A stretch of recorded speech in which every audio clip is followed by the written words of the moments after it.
Olá pessoal, estamos aqui com Gledson Arthur, 13º colocado no concurso da Cefaz DF. Esse concurso aí tão difícil, com tantas matérias, e ele conseguiu ser aprovado dentro das vagas. Então, Gledson, se apresente aí para o pessoal, para a gente conhecer um pouquinho mais da sua história. Ok, muito bom dia. Meu nome é Gledson Arthur do Nascimento. Eu sou natural de Pirassununga, São Paulo. Nasci na Academia da Força Aérea, onde eu me formei também. Aos 16 anos, eu ingressei na EPICAR, me formei piloto militar da aviação de patrulha.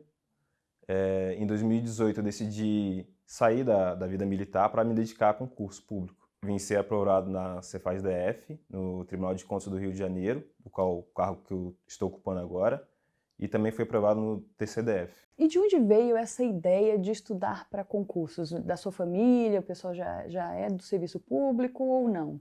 Sim, meu pai era militar, é militar ainda, né? Ele é da reserva. Meus tios também são militares, então eu sempre tive essa afinidade com concurso público. Me interessei bastante, eu acho uma área... geralmente eu procuro fazer concurso na área que eu me identifico. A parte militar eu me identifico bastante. E a parte de auditoria também eu gostei. Assim, depois que eu conheci, eu acabei gostando e eu optei por escolher essa área. Durante esse período que você estudou para concursos públicos, Gledson, você já era casado? Sua família o apoiava? Como foi que funcionou? Sim, o apoio da família foi bastante importante. Eu já era casado, né? Minha esposa me acompanhou nesse processo difícil, inclusive na decisão de ter que optar por sair da Força Aérea, que era um cargo já muito bom. E a minha família também foi bastante importante nesse processo. Me apoiaram bastante, sempre estiveram ao meu lado. Eu acredito que se eu não tivesse esse apoio da minha família, talvez eu não tivesse conseguido. Então é importante, é fundamental para a aprovação, com certeza. Você falou aí que teve outras aprovações, né? Então você é uma pessoa que você faz DF, já foi o concurso que você chegou agora, mas você vem de outras aprovações. Conta um pouquinho pra gente o seu histórico aí de concurseiro. Na verdade, eu passei primeiro na objetiva da Cefaz DF. Foi o cargo, acho que foi um cargo difícil por ter várias matérias e isso me capacitou para fazer a área de controle também, porque as matérias eram parecidas e estava na pandemia, a gente não sabia quando ia voltar a Cefaz DF. Veiculou-se até a possibilidade da Cefaz DF ser prorrogada até o início de 2022, né? E eu tinha em mente que eu não podia esperar tanto. Então eu decidi abrir a mente para outros concursos, outras áreas também. E abri o Tribunal de Contas do Rio, já estava aberto também, tinha sido suspenso, e o Tribunal de Contas do Distrito Federal, e foi uma boa oportunidade. Como eles reabriram antes, né, as provas, eu acabei optando por estudar para eles também. Então você aproveitou a suspensão do concurso da Cefaz DF para estudar para o concurso do TCE Rio, foi isso? Justamente. Na realidade, mesmo antes da pandemia, eu já iria fazer esses dois concursos depois de fazer a Cefaz DF. Na verdade, só inverteu a A ordem ordem. da- das provas. E como o concurso da CDF foi um concurso com muitas matérias, é como você falou, né? Dá para aproveitar depois aí para outros certames. Mas a gente sabe que concurseiro da área fiscal, da área de controle, são pessoas que vêm estudando há um bom tempo, normalmente, para poder conseguir aí ser aprovado, né? Conta um pouquinho aí da sua história. Quando você começou a fazer concursos? Quanto tempo você já vinha estudando antes de fazer a prova da Cefaz DF? Para a gente entender aí essa sua caminhada. A primeira prova que eu fiz foi a prova da BIM, né? Acho que foi em 2018.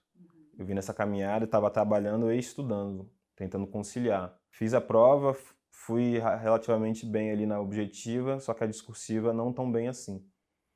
Aí continuei estudando, aí chegou uma fase que, como a parte do trabalho também estava com muita demanda, eu via que não ia conseguir conciliar. Até porque a parte da aviação, o estudo também é bastante pesado. Ao contrário de outras profissões, não era possível conciliar. Eu vi que eu tinha que escolher, né? Apesar de ser uma decisão muito difícil, eu acabei tendo que optar. Aí em 2019 eu solicitei baixa na aeronáutica e fiquei exclusivamente estudando.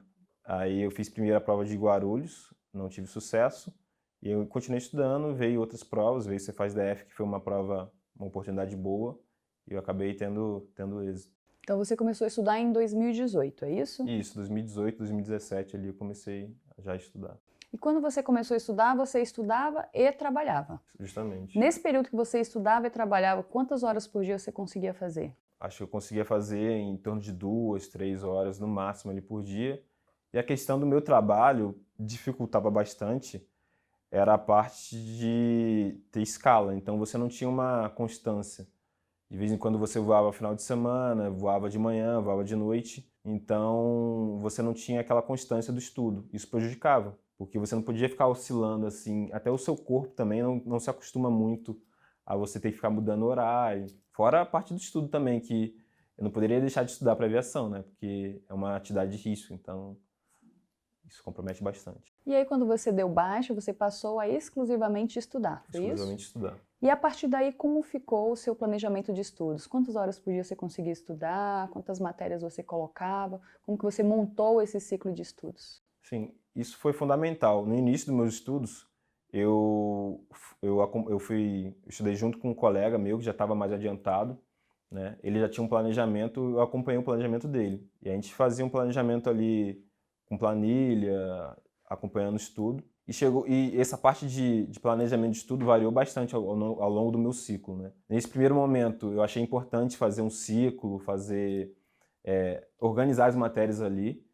Num segundo momento, acho que foi depois da Cefaz DF, eu passei a ter mais liberdade em relação a ter que seguir esse ciclo. Você acaba se conhecendo mais e eu fiquei mais livre do planejamento. Chegou um momento que eu já não tinha planejamento, eu acordava e sabia mais ou menos o que eu tinha que estudar. Você acaba amadurecendo mais ou menos o que você precisa estudar, o que você tá deficiente, o que você não tá. Essa parte de você se conhecer é fundamental para a aprovação, ao meu ver. Então chegou uma época que já não cronometrava o tempo de estudo, mas eu sempre estudei. Eu acho que eu não sabia o dia da semana, porque eu estudava de domingo a domingo. De vez em quando realmente dava umas parecidas, mas eu sempre procurava estudar quando eu estava livre. Eu ficava agoniado quando eu não estava estudando, a verdade é essa. Mas essa questão de estudar de domingo a domingo, você fez isso após saída do edital da Cefaz DF ou você já fazia isso antes? Já fazia isso antes já. Óbvio que eu não ficava estudando, digamos assim, o mês inteiro, 7 dias na semana. Sempre tinha um dia que você descansava, é importante você descansar, você acordar às vezes um pouco mais tarde, respeitar o seu corpo, sua limitação.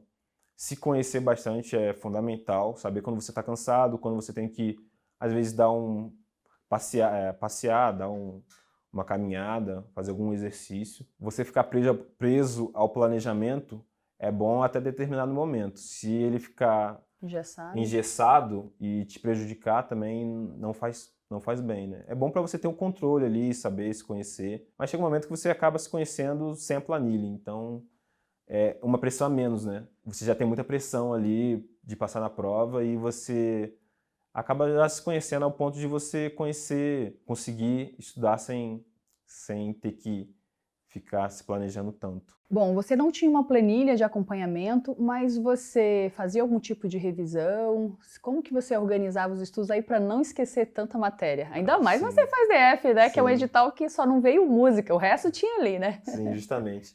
Olha, na Cefaz DF, chegava momentos que eu não sabia se aquela matéria ia ou não cair. Eu tinha que consultar o edital novamente, porque era tanta matéria que você até se perguntava, pô, isso aqui vai cair, não vai? Eu fazia revisão por questões e sempre procurava, né, revisar ali as aulas, procurava ver o edital. Eu dividia mais ou menos por matérias ali por dia. Então, tinha dia que eu via 3 ou 4 matérias, no dia seguinte via mais 3 ou 4, fazia bastante questões. E eu acho que pela peculiaridade da CESP, que é uma banca que ela costuma cobrar bastante novidade, ao contrário da FCC, por exemplo, eu achava importante também sempre ter contato com matéria e tentar ver alguma novidade ali para não ser surpreendido na hora da prova. Então, esse era o meu método de revisão. E, assim, às vezes eu dividia uma semana, porque como era muita matéria, às vezes você se frustrava porque você não conseguia fazer o ciclo inteiro. Então tinha que ter essa paciência de, às vezes, saber que vai esquecer uma matéria durante um período para depois voltar nela. Como foi que você conheceu Estratégia Concursos? Olha, eu conheci pelo YouTube mesmo, né? Eu vi alguns vídeos, né? Aí depois eu vi o material, achei interessante, alguma amostra grátis e depois optei pelo Estratégia, mas Acho que foi pelo YouTube que eu conheci, tive o primeiro contato. E aqui dentro do Estratégia, a gente tem diversas formas de você estudar, né? PDF, videoaula, PDF com marcação dos aprovados. Que ferramentas nossas você utilizou? As ferramentas que eu achei importantíssimas, o simulado, isso foi fundamental, até porque como a prova é certo ou errado, e tem aquela dinâmica de perder ponto, você saber mais ou menos a estratégia de prova é essencial. O PDF, importantíssimo também, acho que é o pilar ali da preparação. A videoaula, apesar de muitas pessoas criticarem, eu acho que ela é muito importante, por incrível que pareça, para a discursiva, para você consolidar o conhecimento todo da matéria em pouco tempo. Eu achei que aquela reta final dos professores é bastante importante, porque ele consolida mais ou menos o assunto que provavelmente as bancas vão abordar na discursiva, e eu acredito que para você lembrar na hora da prova é muito mais simples da sua memória recuperar na hora da prova. Inclusive no TCE-Rio, eu lembro do professor de Direito Administrativo falando no meu ouvido, né? Porque eu tinha acabado de ver o vídeo no dia anterior e foi importante para a aprovação. E Gledson, foram muitas matérias no concurso da Cefaz-DF. Você conseguiu estudar todas ou você deixou alguma de lado? Informática eu deixei de lado, mas eu já tinha estudado em outros concursos. E como era uma matéria que acaba que ela pode surpreender em vários aspectos, né? Você nunca sabe o que ele vai cobrar, tem milhões de comandos ali do Windows, do Linux. Essa matéria eu deixei um pouco de lado, mas eu fazia questões. Todas as matérias, as outras matérias, eu acredito que eu tenha visto todas elas, né? Eu estava com tempo para ver, já tinha uma bagagem de outros concursos anteriores, eu consegui ver todas elas. Isso até me ajudou, porque eu sabia que eu pensava da seguinte maneira, eu pensava que aquelas matérias ali poderiam me ajudar em um futuro concurso, que foi o que aconteceu. Então não era tempo perdido estudar todas as matérias. E você encontrou muita dificuldade em alguma delas? Foi mais difícil assim de aprender ou levou tudo meio de boa? Não. Acho que a matéria que é mais pesada para aprender, isso mais no começo, né? É contabilidade. O professor Silvio Sandi é excelente nesse quesito, acho que os vídeos dele são ótimos para quem está começando a aprender. E é uma matéria que é pesada ali, porque você começa errando e até você começar a acertar, acho que você só começa a acertar as questões no final da preparação. Porque as outras matérias você acaba tendo aproveitamento melhor ali, vai se motivando, e contabilidade eu acho que ela vai te empurrando para baixo ali ao longo da tua preparação, mas se acostuma depois. E na reta final, depois que você teve edital e que você tinha uma data para fazer a prova, o que você mudou na sua estratégia? Basicamente eu acho que eu passei a fazer mais questões, né, da banca, tentar decorar o máximo de coisa possível, porque eu acredito que antes do edital ficar decorando é um pouco prejudicial, até porque você ficar tendo essa manutenção da memória é muito difícil, você gasta muita energia. Na própria aviação já era, né? Você tinha que ficar mantendo o conhecimento atualizado e gasta um pouco de energia. Então eu deixava mais essa parte de decorar para o final. E nas últimas semanas eu aproveitava para tentar ver todo o conteúdo de novo. Ficava um pouco sem dormir, mas eu tentava ver tudo o máximo possível e para chegar o mais fresco possível, né? Vida social, então, nessa reta final, zero? Ou tinha alguma coisa? Não tinha muita vida social. Foi importante a minha esposa, né? Nessa época, ela veio para São Paulo, né? Que ela estava em Olinda. E ela me ajudou bastante, né? Nos afazeres. Ela teve muita paciência, meu pai, minha família também teve muita paciência comigo. Mas vida social era mínima ali, na reta final, principalmente. O concurso da Cefaz-DF foi um concurso que a gente teve a prova objetiva e depois teve uma suspensão do concurso e mais ou menos um ano depois tivemos a prova discursiva. Como foi a sua preparação para a prova discursiva? Então, a preparação para a prova discursiva, esse período foi bem complexo, né? Esse um ano entre a prova. Eu confesso que nos primeiros meses ali da pandemia eu não estudei, porque eu estava entendendo ainda como que ia ser, a gente estava na expectativa de voltar ou não à prova. Aí depois, nesse meio tempo, eu acabei tendo que fazer outros concursos, né? Estudei para ISS Aracaju, estudei para o TCDF, para o TCRJ.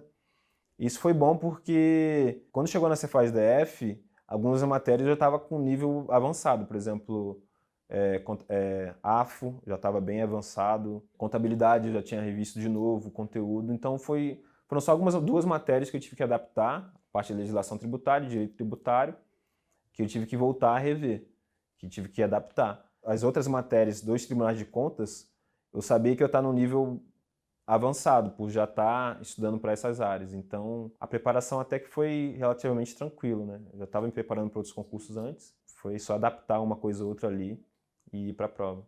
Ah, que legal. E aí no dia da prova, né? Chegou ali o dia D, tanto da prova objetiva quanto da prova discursiva. Na prova objetiva em específico, qual foi sua estratégia? Você chegou, abriu a prova, saiu fazendo? Você tinha uma estratégia de prova? Sim, sim. O simulado foi importante para justamente você traçar essa estratégia de prova, né? Eu comecei pela parte específica, fiz a parte específica, que eu achei até que, como eu tinha me preparado bastante para ela, veio no nível ali esperado, e a parte básica eu achei até que veio num nível mais alto. E até no dia da prova eu saí achando que eu tinha ido mal na prova, né? Porque a parte de estatística, inclusive até encontrei outro professor, Carlos Henrique, eu acabei errando algumas questões por já estar cansado, né? No finalzinho, que foi a última matéria que eu fiz, eu acabei errando uma conta e eu saí da prova achando, poxa, acho que não deu, né? Ainda bem que o peso era baixo, né, dessa matéria. E eu fui muito bem nas outras. Mas é interessante isso, você às vezes acha que não foi tão bem e vai bem, né?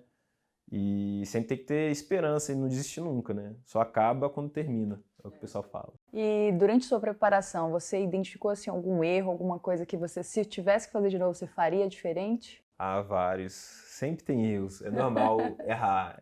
Faz parte do caminho, né? Eu errei bastante em vários aspectos. Até de escolher qual prova fazer, quando estudar, o que estudar. Às vezes me cobrar demais também, isso é natural. Por exemplo, a prova de ISS Campo Grande. Eu acabei, por ter feito ISS Guarulhos e não ter ido tão bem, eu acho que eu desmotivei um pouco, e se eu tivesse com um ânimo um pouco melhor, talvez eu tivesse sido aprovado já antes. Não me arrependo, isso faz parte do caminho, você erra, acertos e erros fazem parte. Acho que o importante é sempre você estar batalhando, sempre estar buscando, sempre estar se motivando, que é importante, para trilhar esse caminho também. Apesar de difícil, acho que a gente foca muito no fim do caminho, mas acho que o caminho também é importante. Saber passar por dificuldade, batalhar, saber puxar o brilho disso também é importante. A gente não pode desmotivar só por causa da dificuldade, por causa dos desafios. Isso também faz parte do ser humano, da vida, né? Falando em dificuldades, em obstáculos, qual foi a maior dificuldade, o maior obstáculo que você teve que superar aí durante a sua preparação? Olha, acho que tiveram dois momentos que, para mim, foram muito difíceis. O primeiro, que durante essa preparação, a minha mãe teve um problema de saúde e ela estava fora de casa, e foi isso depois da pandemia, né? E a casa dela foi assaltada. Aí eu me lembro que isso foi um problema grave, né, para mim, né? Tive que resolver lá, e eu já estava numa época que eu não sabia quando ia ter concurso, que a gente estava no auge da pandemia, e foi um momento difícil. Ainda bem que eu tive minha família para me apoiar, minha mãe também me apoiou também bastante, meu pai, meu irmão, minha esposa, eles foram fundamentais nesse momento. E eu acho que o segundo momento que foi mais difícil foi quando teve a declaração que a prova poderia ser adiada para 2022. E como eu tinha ido bem na objetiva, eu fiquei um pouco sem chão, né? Você fica um pouco pensando, poxa, e aí, como é que vai ser? Quando que eu vou fazer essa prova? Quando eu vou ser aprovado? Quando vai acabar esse ciclo? Eu acredito que naquele momento foi fundamental eu não perder a motivação, né? Continuar e saber que eu tinha potencial para passar em outros concursos e seguir em frente. Em algum desses momentos ou em algum momento da sua preparação, você chegou a pensar em desistir? Não, acho que nunca pensei em desistir, porque eu acho que não era uma opção desistir ali. Você pensa na sua família, pensa em todo mundo que está ali te apoiando. Eu nunca pensei em desistir, até por tudo que eu tinha abrindo mão antes. Entende? Eu tinha uma carreira antes, tinha uma estabilidade antes. Eu já sabia o que eu queria, sabia que tinha potencial também de passar em concurso. Era questão de tempo. Qual foi a sua sensação ao saber da aprovação? Nome no diário oficial, qual que foi a sensação? É uma sensação única, assim, dá uma sensação de alívio, de alegria, é tudo misturado. Mas eu acho importante ressaltar que a gente se apega muito às nossas vitórias, né? Eu acho que as vitórias e as derrotas são ilusões, né? Você também aprende muito com as derrotas. Eu acho que quando você não é aprovado, eu acho que eu aprendi muito mais do que quando eu fui aprovado, sinceramente.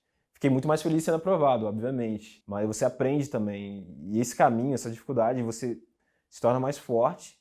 No começo você acha que, caramba, não era para ser assim, podia ter sido de outro jeito, mas acaba que você dá valor também às derrotas também. É importante isso. Muito importante. E, assim, a gente tem muitos alunos que ainda estão estudando, principalmente tentando aprovação aí na área fiscal, que é uma área que a gente sabe que é difícil, que leva tempo. Valeu a pena todo esse tempo estudado? Vale sim a pena, vale muito a pena. É gratificante demais você ser aprovado, conseguir depois, assim, esse conforto de trabalhar no órgão que você quer, ter essa independência, eu acho bastante importante. Vale a pena o caminho. Ele é difícil, mas com certeza vale a pena. Então deixa uma mensagenzinha aí para os nossos alunos que ainda continuam na batalha.